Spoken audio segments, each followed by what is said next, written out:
Good evening, ladies and gentlemen, and welcome again to CINEKYD Television Theater. This evening, we have a very special program for you. During the summer months, when a number of boys and girls enjoy a vacation, the members of the CINEKYD organization undertook a very difficult challenge to produce a sequel to an earlier film which has won for CINEKYD both international acclaim and a very prestigious film award. The movie, of course, was Whiplash, our first Western, and something I'm proud to say that has created quite a stir in the filmmaking community.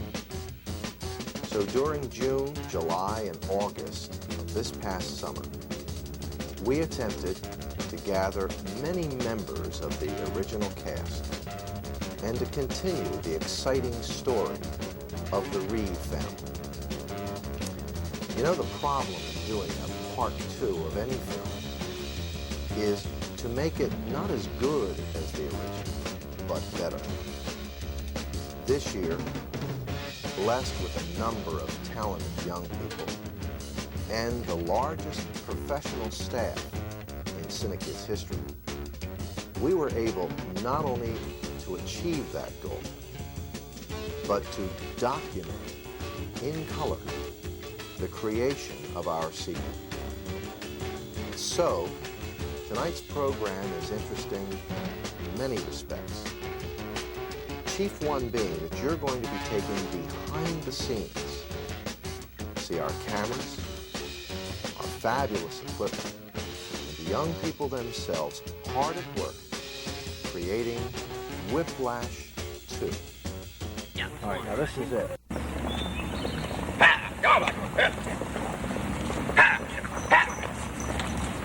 Horses. Young men come riding up the trail on horses. And then they are men of 100 years ago, riding some trail 1,000 miles to the west. Horses say Western, more than 100 cowboy hats, more than 600 six-shooters. Cut. Christ, that was worth the whole day. Principal photography had been completed on Whiplash 2 before the horses ever appeared over the crest of the hill at Tyler Park to ride into the film. 6,000 feet of film had been run through the sound motion picture cameras. 8 weeks of shooting, including location photography in the Poconos. But the schedule had been too tight, moving too many young filmmakers through too many sets to have included the horses at that stage. So here was the crew. A week later, the costumes were put on one last time. Yes. The makeup was recreated, and the horses were brought in. Oh God, the thing was terrible. It was? For me, it was great. Well, yeah, but you know, you had a little time to get used to it. I was told, get on, walk it. I wouldn't do that. I'd never been on a horse before in my life. Horseback riding is not a native skill to humans. It must be learned. But it's an important part of acting in a Western to make it look natural. Make it look as if the character has ridden all his life. When I put your head down, yank it up. Yeah. Come on. How do I get this shot of cooperation? All right, stop there. Brian, take the reins like this. And Look at the camera now. Ready? Look up. Camera. See? Now, don't go backward. Don't Here we go. Of course, for the harder shots, a director can always call in a stunt double. Here, actor Frank Smith lends the shirt off his back, along with his hat and holster, to a young man with much more riding experience. They in shape. Take it over here. Sorry, Frank. You look cute. That's gonna fall off. He does. Well, that's because he's wearing somebody else's clothes who is in the movie. That's why he looks like a stuntman. Could be a very good You reason get the impression in your mind because he's supposed to be Frank, but he kind of looks like a movie. And he's doing something Frank.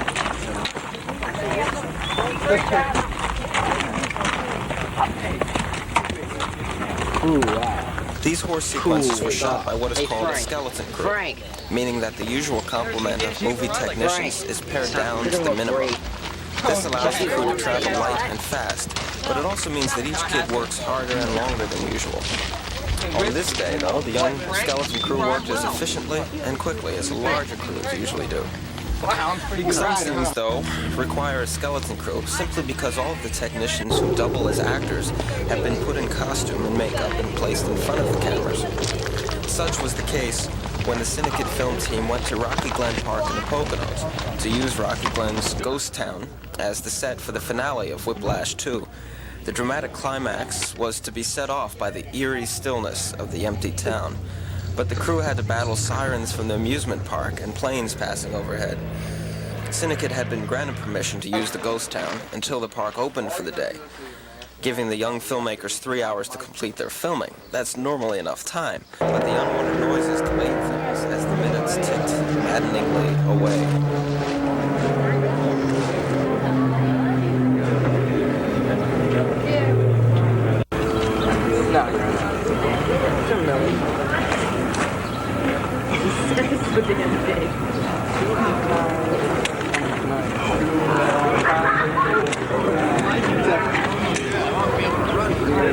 You got like chopping the skin in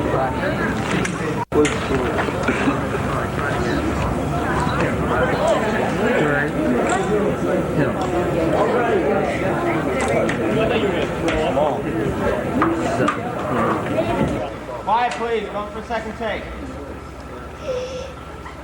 Ready? Camera. 5, 4, 3, 2.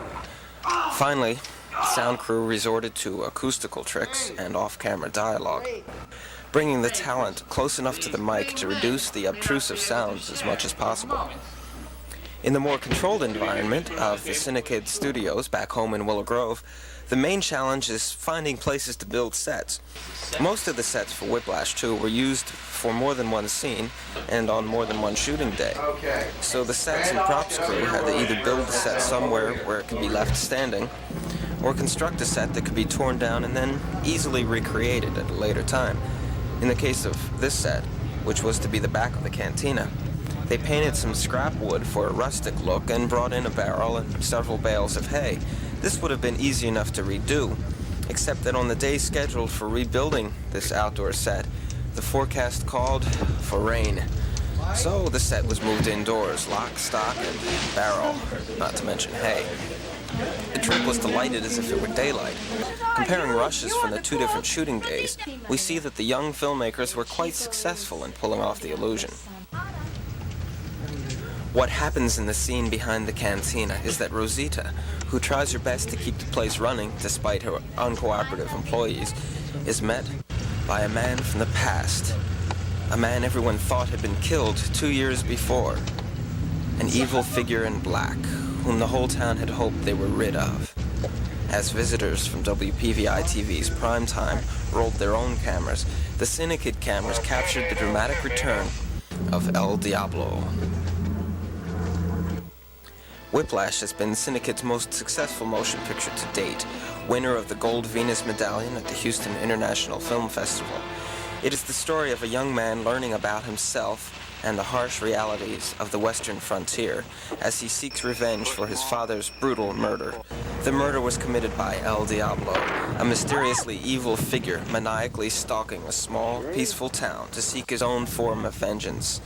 The two determined antagonists are on a collision course, leading to a showdown in the hills just outside of town.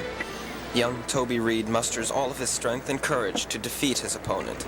Toby, his brother Paul, and their new friends Emily and Billy return to the town, which finds peace once again. 2 years have passed. Billy and Paul have grown. Toby and Emily have grown. And the town has forgotten those bitter events. They have pushed El Diablo out of their minds for good. Until the mysterious visit behind the cantina. Until the ruthless slaughter of a group of innocent settlers.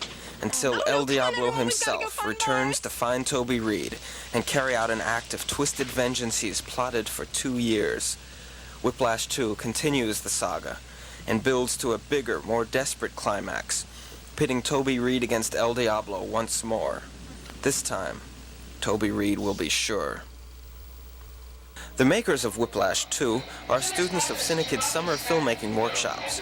Aged 11 to 18, these young movie makers approach the mammoth task of producing a full-length sound motion picture by dividing into production crews, teams that concentrate on one or two specific areas of filmmaking.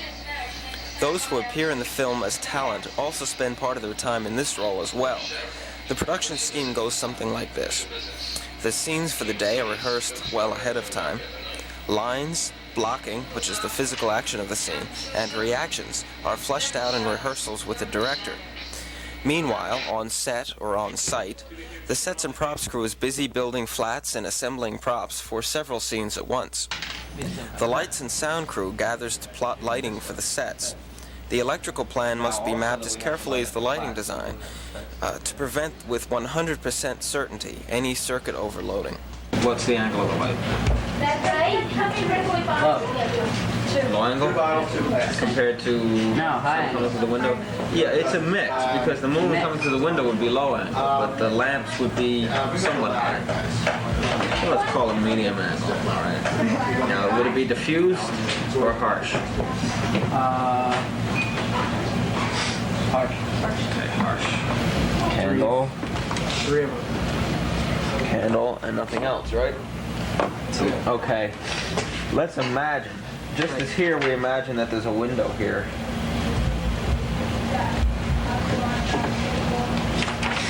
We would imagine that these would be lit, even though they probably won't be.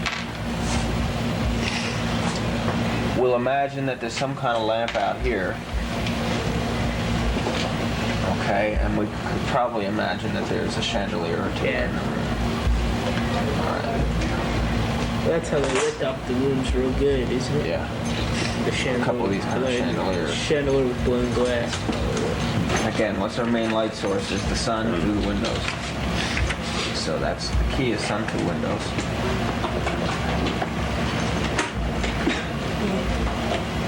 So where would we set them? What kind of lights would we have for that? Sun through windows and door. Okay. So what do you think? You said there was a window here, so you could have one or two. We could do it that way, yeah. Or through the door. Okay, so we'd have a couple lights here. Once the set is built and dressed, the lighting crew can then move in. The addition of a homemade lighting grid to the CINEKYD studio in time for the summer's filming makes this job much more practical.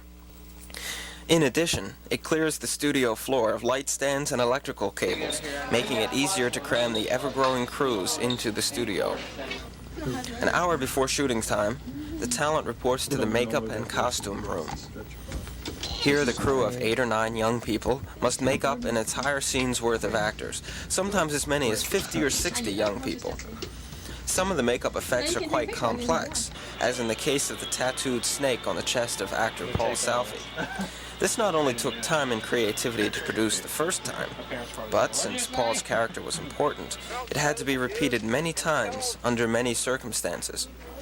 As the last of the talent emerges costumed and made up, the camera crew is on set or on site, loading batteries and film into the cameras, assembling tripods, and gathering the various tools of their craft. And their work has just begun. After a master take is shot, a long shot showing all of the action, the camera operators move in for closer, more detailed angles. It is a lot of fast work, while at the same time keeping a careful eye on the delicate gear, and the entire production crew's hard work is dependent upon the young cinematographer's success or failure. The fun for the more creative of these cameramen is capturing through their lenses some of the special effects that go into creating the illusion that is film. Here, cinematographer Steve King lines up a special effects shot created by the graphics and miniatures department. It is called a glass mat, and it helps create the illusion that the audience has been transported from Willow Grove to the open West. Graphics and miniatures is headed by staff member Becky Bride. Do you enjoy what you do here? Do I enjoy it? Yes. Yes, very much so. Very much so? What are you working on right now for the movie Whiplash 2? Right now we're working on some paper mats or glass mats where we're going to actually use photographs for. And at this moment I'm trying to figure out what section of this particular mat Mindy's going to cut out. Miss Bride gave this special assignment to veteran graphic artist Mindy Trachtenberg. We're right now making a paper cut mat, and you take a live picture, a picture out of a magazine, and you paste it onto the glass, and that way you can film the live action in raw sky through the glass. The results of their efforts, a glass mat of a natural bridge formation. To complete the effect, actor Joe Klussman, as hero Toby Reed, stands on the roof of CINEKYD's garage bay, while student sets and props special effects crew chief Scott Wolfson positions the mat. Steve King consults his depth of field charts to be sure that both the foreground mat and the background talent will be in focus. 1 foot 9 inches. Actors Frank Smith and Brian Baker join Joe on the roof and walk through the scene. The effect is beginning to take shape, but there is the one major problem that inevitably crops up when glass is involved, and that is glare. Special effects staff leader Ralph Abbott and Scott hustle in with the solution. An unused set flat will be positioned to block the skylight off the front surface of the glass.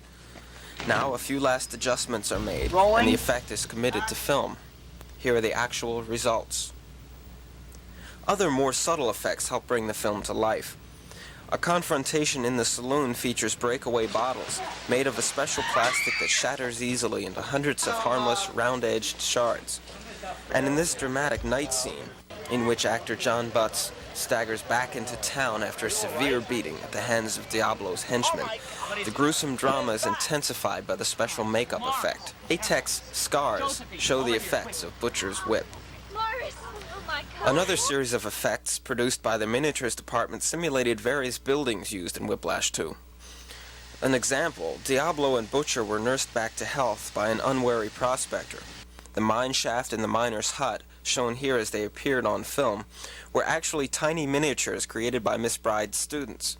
Cut together with the life-sized sets, and with the addition of a blue filter and deliberate underexposure for the night scene, the abandoned mine achieved a vivid reality. One type of effect created solely by the actors is the fight scene.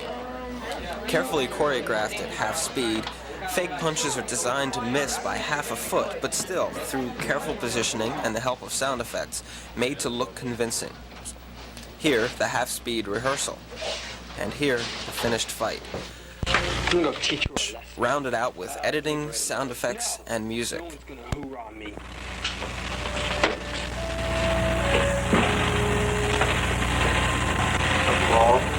Yep.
I want you and them out of my town, and don't you ever come back.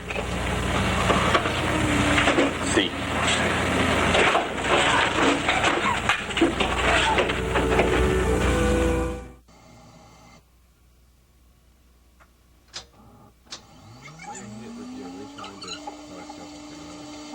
Editing, sound effects, and music. These last chores fall under the heading of post-production, the whole long process that takes raw footage and turns it into a finished feature film.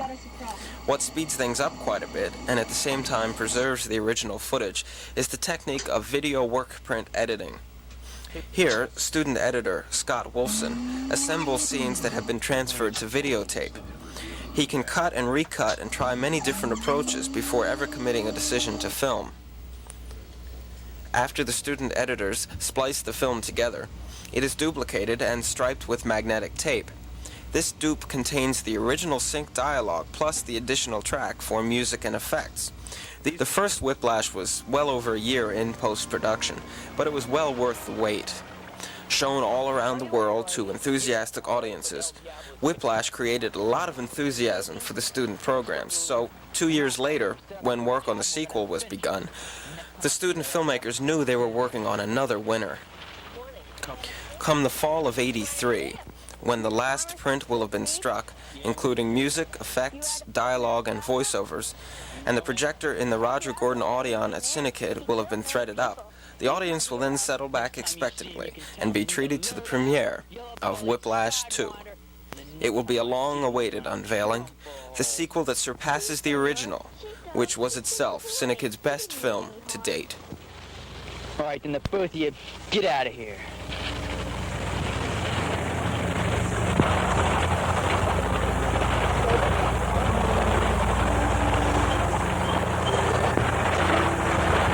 Are you all right? Yeah, I'm all right. I can take care of myself. Well, I understand there was a fight at the saloon, and I just came to see if you were hurt. Like I said, I'm all right, and I can take care of myself. I don't need any nursing. I just came to see if you were all right. You didn't have to yell at that little boy, and certainly not at me either. And frankly, Toby Reed, I don't care if I ever see you again. Come on, Billy. Fine with me. Toby, what's the matter with you? Polly's told you to respect the lady, and then you go off yelling at a little boy? Why didn't you just use your gun on him, Toby, now that you're such a big man? I didn't want you to come, and I told you not to come. And if you don't shut up, I'm going to tan your hide. No, you're not. The reason we came here is because Pa was killed by a cruel man. And now it's not that way anymore, Toby. You're becoming just as cruel inside as they are. And there's no heart left, Toby. There's just no heart.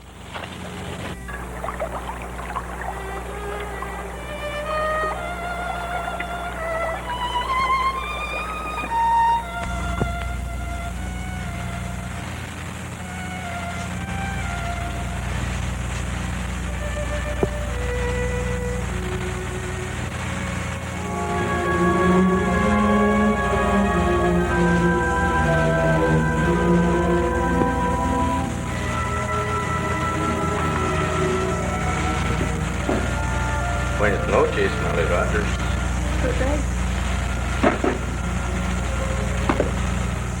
I've been calling. But I thought that... Your sheriff and his brave deputy have kicked me out of town. See, but I've come back. Just to see you. School teacher. You've come a long way, Molly Rogers. Thank you, Jose. I too have come a long way. Have you? See, I've been kicked out of many towns, told many times to go away. That was a long time ago. But I still remember. When we were young, we do wrong. Children have been wrong. School teachers have been wrong. Even parents have been wrong.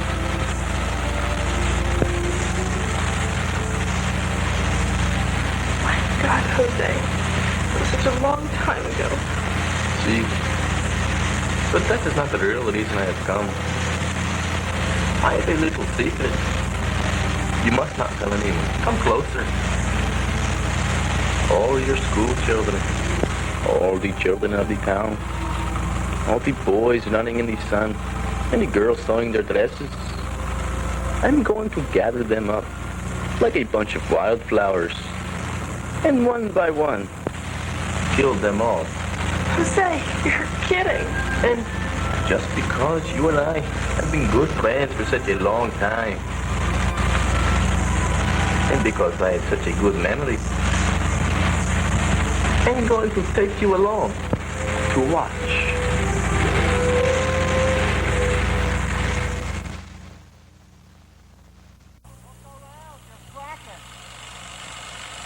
Come on, Tequila, let's go!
Several months of post-production work lay ahead.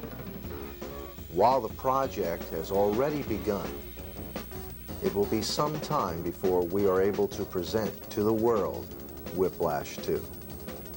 Hopefully, though, in the months to come, we'll be able to provide you with video progress reports, giving you a better idea of just how a feature-length film is made. I'd like to invite you to join us next week on CINEKYD Television Theater for the first part of a very special two-part broadcast. Our guest will be none other than Miss Margaret Hamilton, known by millions as the Wicked Witch of the West. Miss Hamilton visited our studios a few months ago and provided us with memories and excitement, the like of which we rarely see here at CINEKYD. So stay tuned next week for the first part of an exciting special featuring Miss Margaret Hamilton. Until next week then, this is Bob Clark. Good night and God bless. This Friday and Saturday nights at 7:30, CINEKYD's Family Movie Night series present the blockbuster Oscar-nominated film Heaven Can Wait, starring Warren Beatty and Joey Christie. Beatty plays Joe Pendleton, quarterback of the Los Angeles Rams, who was accidentally taken out of his body before his time. The rest of the film makes for fantastic movie entertainment. Tickets are $1.15 in advance, $1.75 at the door. Don't miss Heaven Can Wait this Friday and Saturday night at 7:30 in CINEKYD's Gordon Audion. For more information or directions, call 659-4696.